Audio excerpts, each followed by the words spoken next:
네, 오늘 본문 말씀 열왕기상 18장 같이 찾도록 하겠습니다.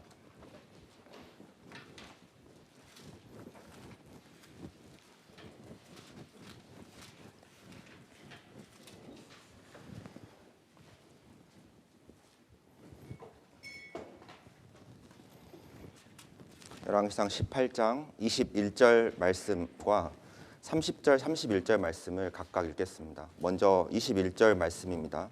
네, 같이 읽겠습니다. 엘리야가 모든 백성에게 가까이 나아가 이르되 너희가 어느 때까지 두 사이에서 머뭇하려느냐. 여호와가 만일 하나님이면 그를 쫓고 바알이 만일 하나님이면 그를 좇을지니라 하니 백성이 한 말도 대답지 아니하는지라. 30절, 31절 같이 읽겠습니다.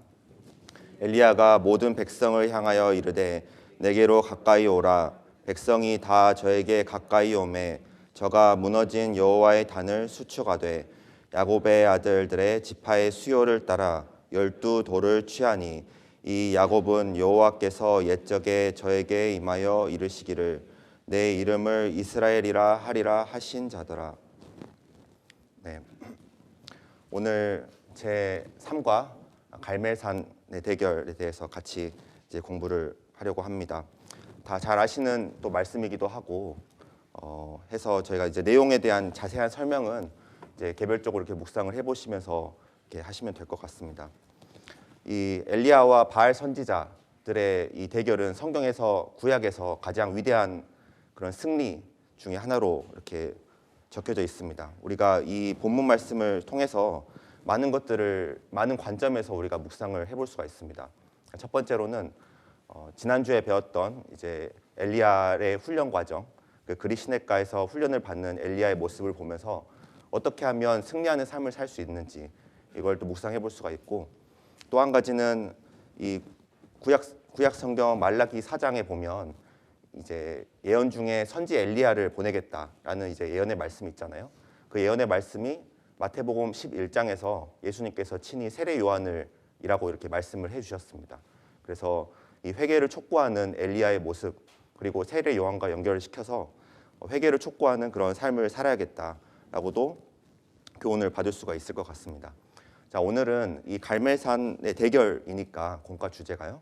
갈멜산 대결 자체만을 보고 하나님 앞에서 그 죄인이 회개하는 모습, 머뭇머뭇하는 신앙에서 하나님 앞으로 나아가서 자기 마음을 낮추고 하나님 앞에 완전히 회복하려는 그 과정을 같이 이제 보고 묵상을 해보고자 합니다. 어떻게 하면 하나님과의 관계가 완전하게 회복될 수 있는지 이 본문 이제 말씀을 통해서 하나하나 좀 살펴보도록 하겠습니다.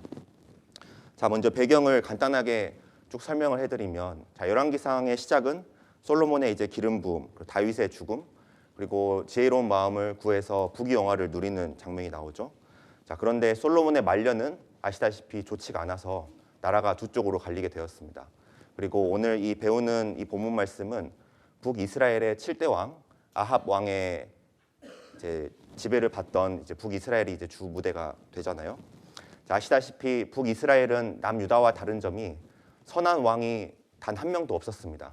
오로지 악한 왕들만 있는 그 사이에서 열왕기상 17장에 갑자기 18장이죠. 18장에 갑자기 엘리야가 등장해서 회개를 촉구하는 그런 장면을 이제 이야기를 하고 있습니다.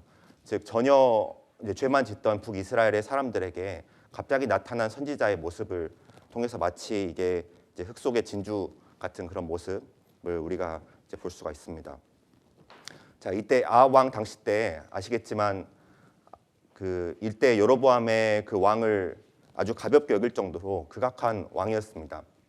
이세벨과 결혼을 해서 온갖 악행을 저질렀었고, 또한 그때 그 여호수아 이제 6장에 여리고 성을 짓지 말라고 하나님께서 재건축을 하지 말라고 말씀하셨는데 베델 사람 히엘이 나와서 건축하기도 했었죠. 그래서 아무튼 나라 전체가 굉장히 암울하고 또 악행으로 죄로 가득 찬 그런 모습이다라는 것을 알 수가 있습니다. 자, 그 가운데서 엘리야가 나와서 하나님에 대한 말씀을 전하고 또 회개를 촉구합니다. 자, 1절 보도록 하겠습니다. 열왕기상 18장 1절입니다. 많은 날을 지내고 제3년에 여호와의 말씀이 엘리야에게 임하여 가라사대 너는 가서 아합에게 보이라 내가 비를 지면에 내리리라. 자, 오늘 네 가지에 대해서 같이 이 열왕기상 18장의 안에서 네 가지를 가지고 묵상하고자 합니다. 첫 번째는 비가 내리지 않는다입니다. 자, 북이스라엘의 수도인 이 사마리아에서 이 말씀이 이제 그 배경을 이제 이루고 있는데 비가 내리지 않아서 3년 반 동안 하늘에서 이제 비가 내리지 않아서 기근이 이렇게 퍼져 있는 그런 상황을 우리가 이제 볼 수가 있는데, 자, 기근이 국가적으로 크게 내리게 되면 국가적인 재난이 됩니다. 이제 요즘에도 뉴스를 보니까 아프리카에 40년 만에 또 최악의 가뭄이 들어서 30초마다 한 명이 사람이 이제 죽는다는 그런 이야기가 있더라고요. 아무튼 이 기근이 내려서 이 아합 왕이 오바댜를 시켜서 각각 물을 구할 곳을 이렇게 찾아라라는 그런 장면이 이렇게 나오고 있습니다. 그래서 17절 이렇게 보시면 제가 읽겠습니다. 엘리야를 볼 때에 저에게 이르되 이스라엘을 괴롭게 하는 자여 내냐? 저가 대답하되 내가 이스라엘을 괴롭게 한 것이 아니라 당신과 당신의 아비의 집이 괴롭게 하였으니 이는 여호와의 명령을 버렸고 당신이 바알들을 좇았습니다. 자, 이 가뭄을 가지고 이스라엘을 괴롭게 하는 자라고 서로가 서로에게 이야기를 하고 있습니다. 자, 아합의 입장에서는 엘리야가 하나님을 믿는 사람인 이단이기 때문에 그 엘리야 때문에 가뭄이 내렸다고 하고 또 엘리야는 반대로 이야기를 하고 있죠. 하지만 우리가 성경에서 봤을 때 당연하지만 그 바알을 숨기고 하나님의 명령을 저버렸기 때문에 가뭄이 일어난 것을 알 수가 있습니다. 자, 먼저 이 비는 성경에서 하나님께서 주시는 은혜를 지칭을 하잖아요. 구약 성경에도 보면 이스라엘 백성들이 우상들을 숨기고 죄를 지었을 때 하나님께서 하늘을 닫고 비를 내리지 않는다라는 그런 장면들이 많이 나옵니다. 또 천년왕국에도 보면 스가랴 14장에 보면 여호와를 숭배하러 올라오지 않는 사람들에게는 하나님께서 비를 내리지 않으실 것이다 라는 식으로 하나님께서 이 비는 하나님께서 주시는 전적인 은혜를 의미를 하고 있습니다. 자, 가뭄이 들었다는 것은 하나님의 은혜를 받지 못하는 것이고 그 하나님의 보호하심 속에서 살지 못한다라는 것입니다. 이 죄인들의 모습이 바로 그러하다고 할 수가 있겠습니다. 우리가 먼저 여기서 교훈 받을 수 있는 것은 사람은 근본적으로 죄인으로 태어났기 때문에 죄인으로 태어나서 죄악을 짓고 그리고 죽은 후에 심판을 받고 지옥으로 떨어지는 인생이잖아요. 그렇기 때문에 사람은 원래 근본적으로 하나님의 은혜를 받지 못하는 마른 땅과 같다라고 할 수가 있겠습니다. 자, 열왕기상 18장 줄로 잡아두시고요. 예레미야 17장 좀 보도록 하겠습니다.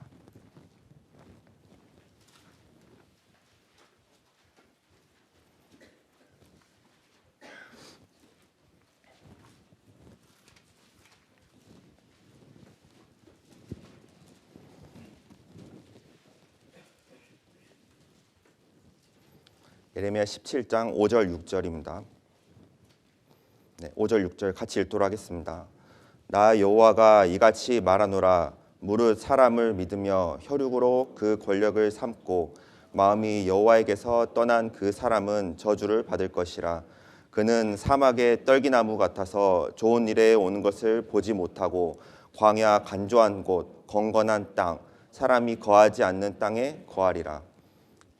근원적으로 영혼이 죄인으로 태어나서 하나님 앞에 죽어있는 그 영혼들에게는 이 여기 표현처럼 광야 간조한 땅, 건건한 땅, 사람이 거하지 않는 그런 마른 광야와 같다라고 할 수가 있겠습니다.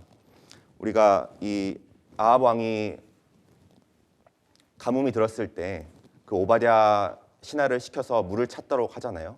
하지만 그 북이스라엘에게 가장 필요했던 것은 당장 필요한 물이 아니라 하나님 앞에 회개하는 그런 마음이라는 겁니다. 가장 근본적인 그 문제를 해결하지 않으면 겉으로 보이는 그런 가뭄은 사실 중요한 게 아니라는 것이죠. 그리고 그런 것처럼 사람이 원래 죄인으로 태어나서 하나님 앞을 떠나 있기 때문에 이러한 광야 같은 그런 마른 땅이다라고 할 수가 있겠습니다. 자, 개인적으로 생각해봐도 마찬가지입니다. 구원받기 전에 우리는 하나님을 떠나서 이 사람을 믿으며 혈육으로 그 권력을 삼고 또 마음이 여호와에게서 떠난 사람이라고 할 수가 있겠습니다. 우리는 근원적으로 타락된 기질을 가지고 있기 때문에 하나님께서 말씀하시는 그 말씀을 들으려 하지 않고 하나님의 말씀을 근본적으로 거부하는 그런 본성을 가지고 있는 사람입니다. 자, 그렇기 때문에 이 세상에 많은 물들을 찾아서 마신다고 하더라도 그 영혼의 진정한 해갈은 우리가 당연하지만 얻을 수가 없습니다. 우리의 진정한 영혼의 해갈은 예수님을 만났을 때 그 생수의 강이시고 모든 사람들에게 충분한 그런 만족을 주실 수 있는 예수님을 만났을 때, 복음을 접했을 때, 나를 구원하신 예수님을 만났을 때 진정한 그 영혼의 해갈이 된다고 할 수가 있겠습니다. 자, 잘 아시는 그 요한복음 4장에 보면 예수님께서 사마리아에 가서 수가성에 있는 그 6번째 남편과 살고 있는 여자를 만나십니다. 거기서 이제 이렇게 말씀하시죠. 예수께서 대답하여 가라사대 이 물을 먹는 자마다 다시 목마르려니와 나의 주는 물을 먹는 자는 영원히 목마르지 아니하리니 나의 주는 물을 먹는 자는 영생하도록 솟아노는 그 속에서 영생하도록 솟아나는 샘물이 되리라 이렇게 말씀하셨잖아요. 자, 우리는 예수님을 만났을 때 그리고 예수님이 주시는 물을 먹을 때 진정으로 영혼의 해갈을 할 수가 있다는 겁니다. 우리가 구원받기 전에도 그랬었고 구원받은 후에도 마찬가지입니다. 구원받은 후에도 항상 그 예수님께서 주시는 그 물을 먹고 살 때 우리가 진정한 기쁨과 만족 가운데 우리가 신앙생활을 할 수가 있습니다. 마음이 예수님에게서 떠나게 되면 마음에 항상 갈등이 생기는 것이고 구원받은 사람도 항상 그 주님 몸된 교회 안에서 주어지는 예수님을 만나고 예수님의 말씀을 공급받았을 때 진정한 만족이 있다라는 것입니다. 자, 여기 7절 8절 또 같이 읽도록 하겠습니다.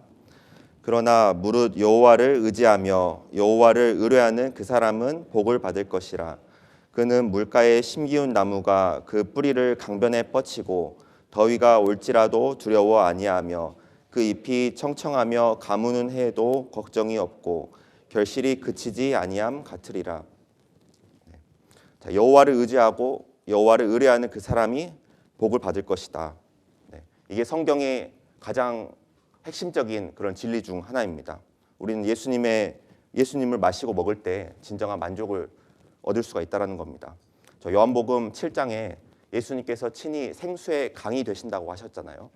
여기에 보면 물가에 심기운 나무 8절에 보시면 물가에 심기운 나무가 그 뿌리를 강변에 뻗치고, 자, 우리가 예수님의 그 생수의 강이 되셔서 이 주님 몸된 교회 안에 생수의 강이 흐르고 있습니다. 우리가 이 가운데 심기운 나무가 되어서 그 뿌리를 강변에 뻗치고 예수님이 주시는 물을 잘 빨아 먹을 때 진정으로 우리가 더위가 와도 두려워하지 않고 이 세상에서 많은 고난을 받더라도 전혀 두려울 게 없는 사람이 되는 것이고, 그 잎이 청청하며 가무는 해에도 걱정이 없다. 그 이파리가 정말 청청해서 아무리 힘든 고난과 시련이 있다 하더라도 그 예수님의 말씀을 먹고 의지하는 가운데 우리는 항상 그 푸르름을 유지할 수 있다는 것입니다. 또한 결실이 그치지 아니함 같다. 결실이 맺는 속도는 사람마다 다를 수는 있어도 어쨌든 물가에 심기운 나무는 언젠가는 열매를 맺습니다. 우리가 교회 가운데 그 어려운 가운데 있다 하더라도 우리가 교회의 뿌리를 깊게 내리고 교회 가운데 내 인생을 전부 바치겠다라고 굳은 마음을 가지게 되면 언젠가는 열매가 하나씩 열린다는 그런 약속의 말씀이라고 이렇게 할 수가 있겠습니다. 다시 본문 말씀 열왕기상 18장으로 돌아가도록 하겠습니다.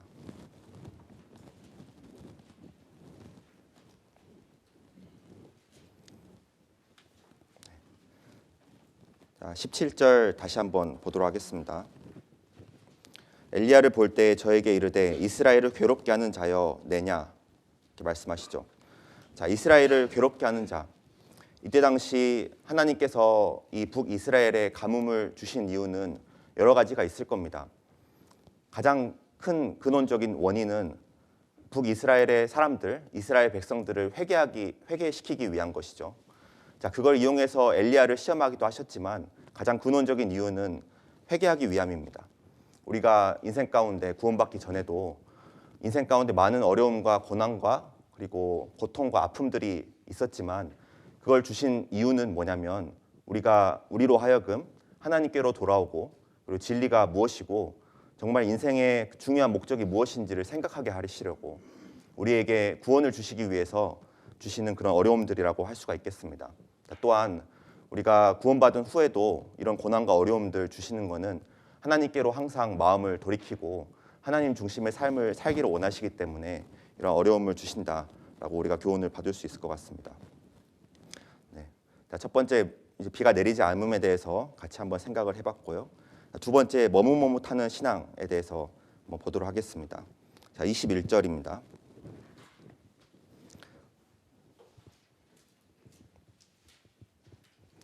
자, 여기 내용은 아시죠? 그래서 이제 엘리야가 이제 바알 선지자들과 전투를 벌이기 위해서 갈멜산으로 이제 모입니다. 그래서 엘리야가 북이스라엘 백성들에게 이렇게 말씀하는 장면입니다. 엘리야가 모든 백성에게 가까이 나아가 이르되 너희가 어느 때까지 머뭇머뭇하려느냐 여호와가 만일 하나님이면 그를 좇고 바알이 만일 하나님이면 그를 좇을지니라 하니 백성이 한 말도 대답지 아니하는지라. 자, 이게 머뭇머뭇하는 그런 이스라엘의 백성들을 보면서 우리가 교훈을 받을 수 있는 게 하나 있습니다. 자, 머뭇머뭇이라는 말은 발음이 참 어려운데요. 쉐테 하셰이핌. 네, 어제 연습 많이 해봤습니다. 한 번에 발음하기 어려워서 이제 히브리어로 이제 그 쉐테 하셰이핌이라는 이제 말인데, 자, 두 가지의 다른 의견 혹은 갈라진 의견이나 생각, 두 마음을 품은 자의 의미를 가지고 있습니다. 이거를 한국어로 정말 잘 번역했다고 생각이 들더라고요. 머뭇머뭇이라는 그런 말 자체가요. 자, 이스라엘 백성들은 하나님의 선민이죠. 당연하지만 바알을 숨기고 일평생 우상 숭배를 하던 이스라엘 백성들도 본인이 하나님의 선택한 민족이라는 사실을 잊지는 않았습니다. 자, 그렇기 때문에 여기서 바알을 섬기고 살았지만 사실은 하나님을 섬겨야 되는 마음이 있으면서도 동시에 그 나라 전체적으로 타락이 있기 때문에 바알을 숨기고 있었다라는 겁니다. 자, 그렇기 때문에 이 백성들이 한 말도 대답지 아니한지라라고 했잖아요. 만약에 완전히 하나님을 버렸더라면 알겠습니다. 저희는 그런 바알을 숨기겠습니다 하고 갔겠지만 그 마음속에는 하나님의 선민이라는 그 생각이 있고 회개를 해야 한다라는 그 마음에 그 근원적인 갈등이 있기 때문에 백성들이 차마 대답을 하지 못하고 가만히 있다라는 것을 우리가 볼 수가 있습니다. 자, 머뭇머뭇하려느냐 어느 쪽이든 섬겨라 라는 그 말은 사실 둘 중에 하나를 선택하라 라는 말이 아니죠. 바알을 버리고 하나님을 섬겨야 된다라는 말씀을 이렇게 하고 있습니다. 자, 아방으로 인해서 타락한 이스라엘의 백성은 오늘날 우리의 성도들의 모습과 비슷하다고 할 수가 있겠습니다. 우리는 구원받은 사람들이기 때문에 하나님께서 성령을 마음속에 주시고 항상 주님을 위해서 열심을 품고 주를 섬겨야 한다라는 그 마음을 항상 가지고 있습니다. 하지만 이 아합 왕이 지배하고 있는 북이스라엘에 살던 백성들이 자꾸 그곳에 물들여서 타락한 것처럼 우리 또한 이 마지막 시대에 마귀가 지배하고 있는 이 세상 속에서 마귀의 그런 영향력을 알게 모르게 받고 우리 마음속에 두 신을 섬기는 그런 마음들이 있을 수 있다라는 것을 이제 이야기를 하고 있습니다. 자, 호세아서 잠깐 보도록 하겠습니다.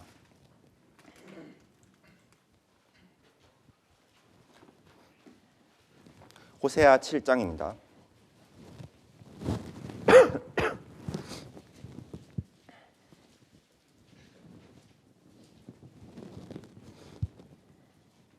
호세아 7장 8절 말씀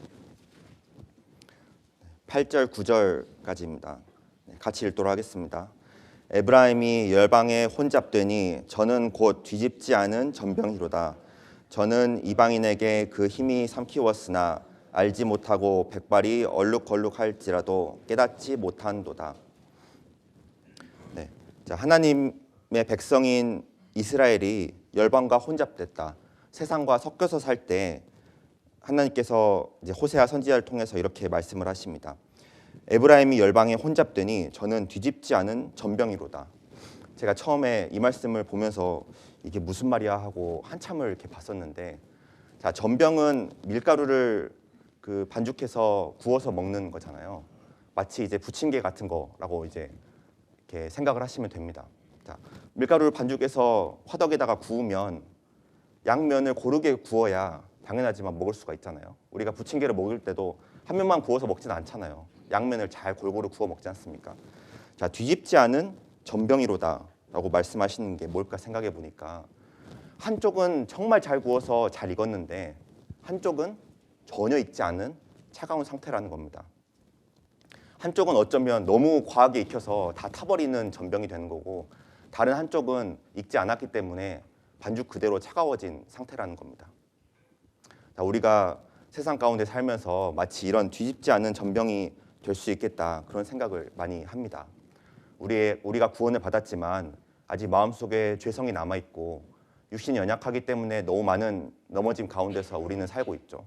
자, 그런데 그 가운데서도 하나님을 향한 마음이 올바르게 서 있지 않으면 우리는 교회에 왔을 때는 정말 열심히 봉사를 하고 아이들과 같이 재밌게 분반하고 또 천국잔치 준비하면서 마음이 확 뜨거워졌다가 월요일이 되고 회사의 그 차가운 곳으로 가는 순간 마음이 팍 식어버리고 하나님 앞에서 이 뒤집지 않는 전병이 되지 않는가 그런 생각을 해보게 됩니다. 우리가 봉사를 할 때 내가 할 일이 있고 또 어쩌면 책임감 때문에 우리가 이곳에 나와서 앉아 있을 수도 있지만 어쨌든 하나님께서 이곳에서 어떤 목적이든 이 가운데 앉아 있으면 하나님께서 뜨겁게 해주시는 게 있죠. 자, 그런데 우리가 주일만 뜨겁게 살고 또 평일에는 세상 가운데 나가서 차가워져서 마치 한쪽은 굽고 한쪽은 굽지 않은 그런 전병같이 된다면 이게 하나님 앞에서 먹지 못할 그런 전병이 된다라고 우리가 할 수가 있겠습니다. 우리가 정말 그 양면을 잘 구운 하나님이 드시기에 좋은 그런 전병이 돼야겠다라는 생각을 이 구절을 통해서 할 수 있을 것 같습니다. 자, 9절에 보면 저는 이방인에게 그 힘이 삼키웠으나 알지 못하고 백발이 얼룩얼룩할지라도 깨닫지 못하는도다. 자, 이 말씀은 더 이제 세상과 혼잡되었을 때 성도들이 갖게 되는 더 이제 심각한 상황인 거죠. 자, 그 이방인에게 그 힘이 삼키웠다. 자, 하나님도 좋고 세상도 좋기 때문에 그 가운데 넘어져서 살면 이방인에게 그 힘이 삼키워지는 겁니다.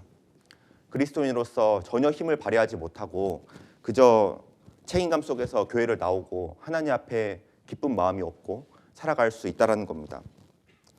자, 그랬을 때 그 힘이 전부 이방인에게 삼키웠으나 알지 못하고 더 심각한 거는 그 힘이 전부 다 빠져서 하나님 앞에 전혀 기쁨이 없는데 내가 그런 상황이라는 것을 알지도 못한다는 것입니다. 내가 지금 상황이 하나님 앞에서 어떠한 마음을 가지고 있는가, 나의 신앙은 어떠한 상태인가, 이거를 항상 말씀 앞에 비추어 보면서 항상 자기를 객관화를 하고 그리고 신앙의 재점검을 날마다 해야 할 것인데 그것을 하지 못하면 어느 순간 먹혀버리고 내가 힘이 빠진 것을 알지도 못하는 그런 상황이 올 수도 있다는 것입니다. 자, 백발이 얼룩할지라도 깨닫지 못한도다. 우리가 세상 반 그리고 하나님 반 이렇게 살게 되면 당연하지만 마음속에 평화가 없습니다. 신앙생활을 계속 해보면 느끼는 것이지만 우리가 적당히 사는 것은 절대 우리 마음에 기쁨을 주지 못합니다. 온전히 하나님 앞에 나의 마음을 전부 다 내어놓고 주님 안에서 100% 내 마음을 쏟아냈을 때 우리는 진정한 만족이 있는 것이죠. 진정한 기쁨이 그런 데서 나오는 것을 우리는 신앙생활 하면서 잘 알 수 있습니다. 자, 그렇지 못하면 마치 백발이 얼룩하는 것처럼 백발이 얼룩하다. 원래는 흑발이었는데 백발이 점점 생기는 겁니다. 흰머리가 생기고 고생을 한다는 거죠. 자, 세상 반 하나님 반으로 이렇게 이제 그 한 가지 확실하게 살지 못하는 그런 신앙을 가지게 된다면 점점 고생을 하고 나의 마음은 힘들어지고 나의 영혼은 파리해져 가는데 그것을 우리가 알지 못한다.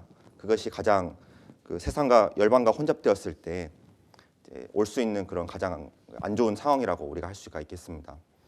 우리가 항상 하나님 앞에서 이 열방에 혼잡될 수 있다 하더라도 항상 하나님 앞에 그 머뭇머뭇하는 신앙이 아니라 항상 결단하는 신앙을 가져야겠습니다.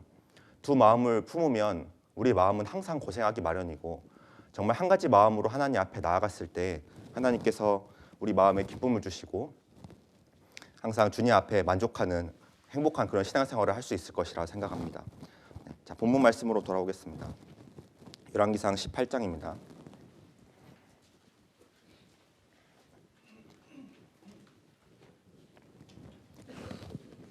18장 21절 그래서 이 결단을 촉구하는 장면이 나오고 두 단을 만들어서 하나는 이제 바알 섬기는 선지자들에게, 그리고 이제 엘리야가 두고 이제 누가 진짜 신인지 이제 내기를 하는 장면이잖아요. 그래서 먼저 바알 선지자들이 이제 이야기를 자기 자신들의 신을 이렇게 부르기 시작합니다. 자, 25절부터 제가 읽도록 하겠습니다. 엘리야가 바알 선지자들에게 이르되 너희는 많으니 먼저 한 송아지를 택하여 잡고 너희 신의 이름을 부르라. 그러나 불을 놓지 말라. 저희가 그 받은 송아지를 취하여 잡고 아침부터 낮까지 바알의 이름을 불러 가로되 바알이여 우리에게 응답하소서 하나 아무 소리도 없고 아무 응답한 자도 없으므로 저희가 그 쌓은 단 주위에서 뛰놀더라. 먼저 바알 선지자들이 자신들의 신 바알을 부르기 시작합니다. 그래서 부르지만 당연하지만 아무 반응이 없죠. 그래서 26절 맨 뒤에 보면 이 뛰놀더라라는 그런 말이 있는데, 이스라엘 백성들이 그 광야에서 금송아지를 섬길 때 그 주변에서 뛰논다라는 표현이 있습니다. 이 뛰논다라는 표현이 우상 숭배하는 사람들의 그런 종교적인 행위를 했다라는 것을 의미를 합니다. 28절에 이에 저희가 큰 소리로 부르고 그 규례를 따라 피 흐르기까지 칼과 창으로 그 몸을 상하게 하였더라. 이같이 하여 오정이 지났으나 저희가 오히려 진언을 하여 저녁 소재 드릴 때까지 이를지라도 아무 소리도 없고 아무 응답하는 자도 없고 아무 돌아보는 자도 없더라. 자, 이 대결이 아침부터 시작했습니다. 자, 오정이 지났으나 저희가 오정이 지났으나 저희가 오히려 진언을 하여라고 이렇게 되어 있죠. 자, 3시간 동안 그 바알 선지자가 바알들을 부르는 그런 규례들을 행했지만 당연하지만 바알이 응답하지 않죠. 자, 그런데 오정이 지난 후에 그 칼과 창으로 자기 몸을 이제 상하게 이렇게 했다라고 나와 있습니다. 자, 이 상황을 한번 상상해 보면 그 단 주위로 사람들 450명이 이렇게 계속 이렇게 뛰놀면서 자기 몸을 칼로 상하게 하는 그 장면을 한번 상상을 해보면 굉장히 사실 보면 소름 끼치는 그런 기괴한 장면이라고 이제 생각이 듭니다. 자, 그래서 30절에 엘리야가 이야기를 하죠. 엘리야가 모든 백성을 향하여 이르되 내게로 가까이 오라. 백성이 다 저에게 가까이 오매 저가 무너진 여호와의 단을 수축하되. 자, 여기서 엘리야가 여호와의 단을 수축하는 그 장면이 이제 나옵니다. 이 여호와의 단을 수축하는 장면을 통해서 우리가 제단을 수축한다, 하나님 앞에 회개하는 그런 모습을 가질 때 하나님 앞에 단을 쌓는 그런 모습들을 통해서 교훈을 받을 수가 있겠습니다. 자, 여기 보시면 31절에 자, 야곱의 아들들의 지파의 수요를 따라 12돌을 취했다라고 말씀을 하시죠. 자, 단을 수축하는데 야곱의 아들들의 지파의 수요를 따라 12돌을 취했다라고 말씀을 하십니다. 자, 이게 무슨 말이냐면, 자, 하나님께서 창세기 12장에 아브라함에게 그 복을 약속을 하시잖아요. 자, 그래서 그 이삭과 야곱에게도 항상 언약의 재갱신을 하면서 그 약속의 말씀을 이제 언약을 갱신을 시키는데, 자, 야곱의 아들들의 지파의 수요를 따라 12돌을 취했다. 자, 단을 쌓는데 12돌을 취했다는 게 이게 무슨 말일까 생각해 보면, 이때 당시에 그 나라는 북이스라엘과 남유다로 나눠져 있는 상태지 않습니까? 자, 그런데 야곱의 12지파, 하나님께서는 이스라엘에게 복을 약속을 하셨고 이스라엘 하나 된 이스라엘을 통해서 역사를 하시기 때문에 약속을 이스라엘의 12지파 그 하나 된 모습을 통해서 약속을 하신다라는 것을 이야기를 하는 겁니다. 자, 엘리야가 그것을 고려를 해서 그런지 여기 보시면 33절에 이제 나무를 버리고 그 통 넷에 물을 채우다가 3번 그 제단 위에 뿌리죠. 자, 4통을 가져다가 3번 갖다 뿌립니다. 자, 12번을 물을 갖다 뿌리는 거죠. 여기 12의 숫자도 그런 것을 이제 의미하지 않을까 생각해 볼 수 있습니다.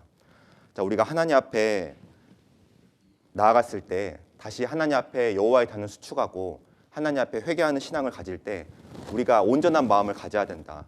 그 야곱의 12지파의 그 돌의 수요를 따라서 단을 수축한 것처럼 우리가 온전한 마음으로 하나님 앞에 이제 분리되지 않는 그런 마음으로 나가야 된다라는 것을 이렇게 말씀을 하고 있습니다. 자, 이스라엘의 하나님이라고 이렇게 말씀하시죠. 31절 후반절에 보시면 내 이름을 이스라엘이라 하리라 하신 자라고 이제 야곱에 대해서 이야기를 하고 있습니다. 자, 이스라엘의 뜻을 아시죠? 하나님께서 그 야곱을 이스라엘로 이름을 바꿔 주셨잖아요. 자, 이제 개역 성경에 보면 하나님과 겨루어 이긴 자라고 창세기 32장에는 나와 있습니다. 자, 그런데 사실 이 단어를 잘 보면 엘은 하나님을 의미하고 자, 사라는 싸우다라는 것을 의미합니다. 자, 그래서 이제 개역 한글에서는 하나님과 싸우다라고 겨루어 이겼다라고 이렇게 번역을 해놨지만 사실 생각해 보면 하나님과 싸워서 이길 수 있는 사람은 이 세상에 없죠. 그 어느 것도 하나님과 싸워서 이길 수는 없습니다.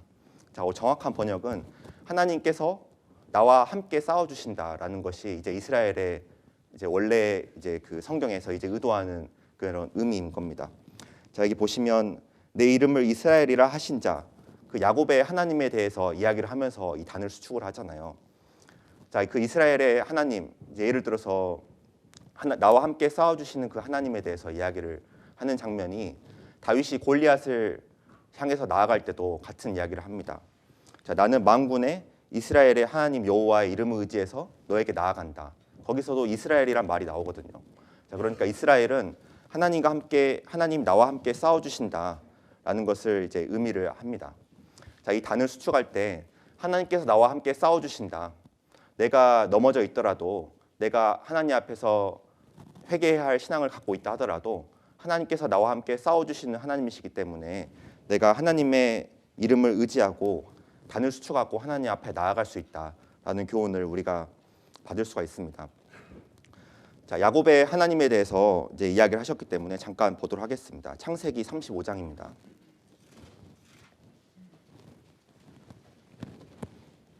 창세기 35장에 베델의 하나님의 말씀을 보면 하나님 앞에 단을 수축하고 다시 나아갈 때의 모습을 우리가 교훈을 받을 수가 있습니다. 창세기 35장 1절입니다. 자, 1절부터 4절까지 같이 읽도록 하겠습니다. 하나님이 야곱에게 이르시되 일어나 베델로 올라가서 거기 거하며 내가 내 형 에서의 낯을 피하여 도망하던 때에 내게 나타났던 하나님께 거기서 단을 쌓으라 하신지라.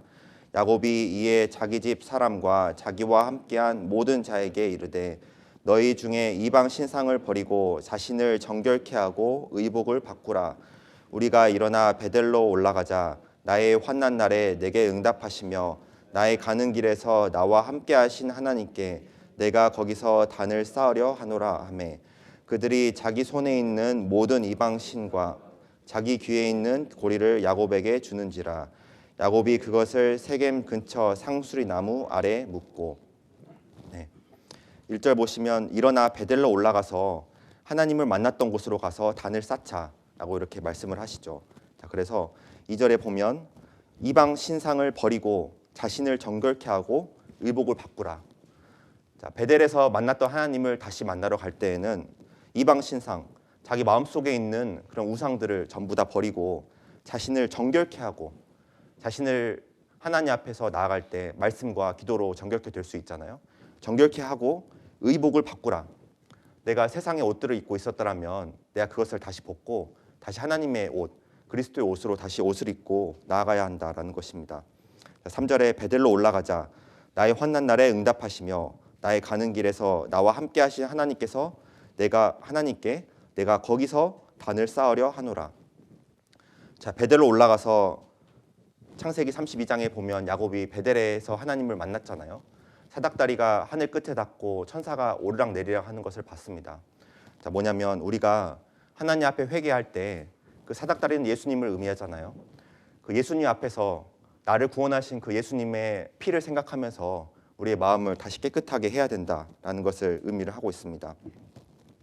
이제 보시면 자, 4절에 자기 손에 있는 모든 이방 신상과 자기 귀에 있는 고리를 야곱에게 주고 그것을 전부 상수리 나무 아래에 묻었잖아요.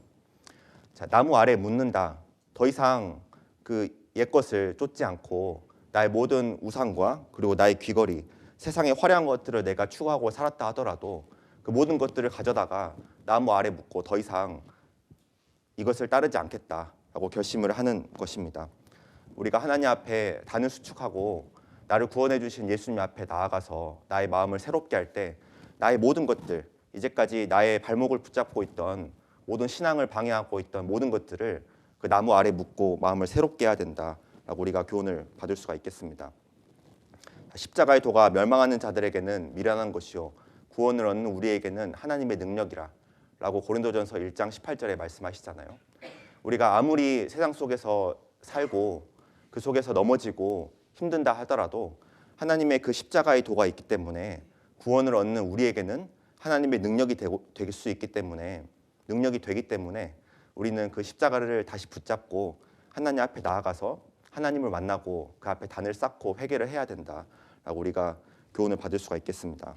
자, 그렇게 했을 때 여기 베델이 엘 베델이 되잖아요. 하나님의 베델, 내가 하나님을 만나는 곳, 내가 마음을 다시 새롭게 하고 싶을 때 앞에 나아가서 나의 모든 것을 제하고 나의 모든 그런 욕심과 야망과 그리고 나의 연약한 것들을 전부 하나님 앞에 내어놓고 하나님을 만나는 그 장소가 되는 것입니다. 네, 다시 본문으로 돌아오도록 하겠습니다.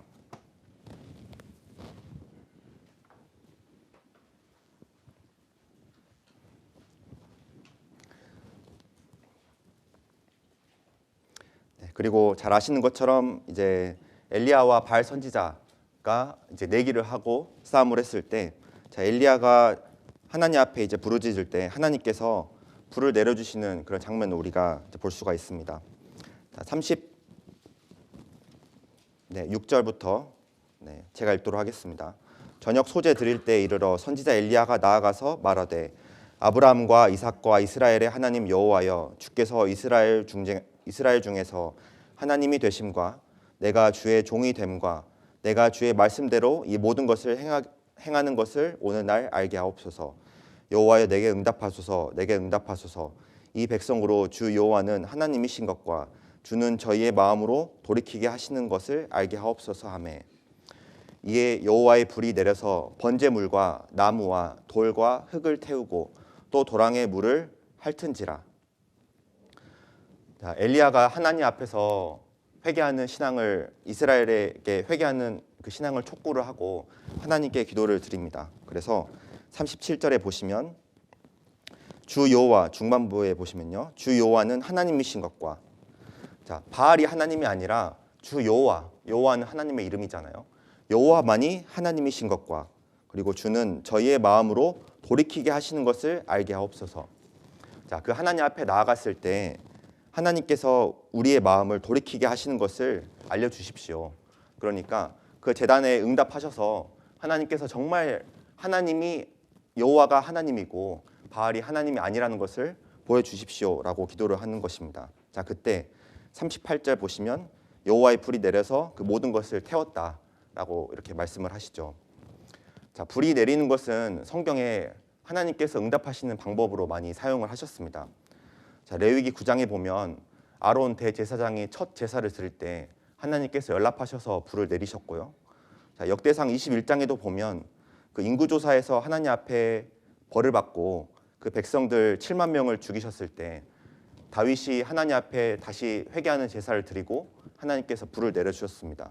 그리고 우리가 최근에 배웠지만 그 역대하 7장에 솔로몬이 제사를 지냈을 때 여호와의 성전을 다 짓고 나서 제사를 지낼 때 하늘에서 불이 내려와서 하나님 이제 응답을 해주셨죠. 자, 불이 하나님께서 불로써 이렇게 역사하시는 것을 보면 우리가 몇 가지 교훈을 또 받을 수 있습니다. 우리가 하나님 앞에 회개하고 하나님 앞에 순전한 마음으로 나아갔을 때 하나님께서 우리 마음에 불을 내려주신다. 우리가 쌓은 그 단에 하나님의 그 여호와의 단을 다시 수축했을 때 그 위로 하나님께서 불을 내려주신다. 하나님께서는 불로 우리 마음속에 역사하시는 하나님이시잖아요. 우리가 아무리 세상 속에서 차갑게 있다 하더라도 하나님의 말씀 앞에 나아갔을 때, 교회 가운데 하나님의 역사를 봤을 때, 또 어쩔 때는 우리가 기도를 할 때 하나님께서 우리 마음에 불을 내려주셔서 우리 마음을 뜨겁게 하신다는 겁니다. 그 마음이 뜨겁게 됐을 때 우리가 다시 한번 하나님 앞에 나아간 겁니다. 자, 38절에 보시면 39절 보시면 이 기적적인 장면을 보고 백성들이 이야기하죠. 모든 백성이 보고 엎드려 말하되 여호와 그는 하나님이시로다. 여호와 그는 하나님이시로다 하니. 자, 돌로 완전히 젖어 있던 그 단이 하나님의 불로 완전히 다 타버린 겁니다. 자, 이 단이 전부 다 젖어 있었잖아요. 자, 젖어 있는 단을 하나님께서 아무리 젖어 있다 하더라도 하나님의 불이 내려오면 전부 다 말라서 태워버릴 수 있는 능력이 있다는 겁니다. 우리가 아무리 세상 속에서 어려움을 겪고 나의 마음이 연약해지고 엎드려져 있다 하더라도 하나님의 불이 내 마음속에 내려오면 모든 그 젖은 것도 전부 다 태울 수 있는 능력이 있으신 분입니다. 이 장면에서는 이러한 기적적인 장면을 통해서 하나님께서 정말 여호와께서 하나님이시다라는 것을 이렇게 나타내 보이셨습니다. 자, 시편 말씀 한 구절 찾아보도록 하겠습니다. 시편 145편입니다.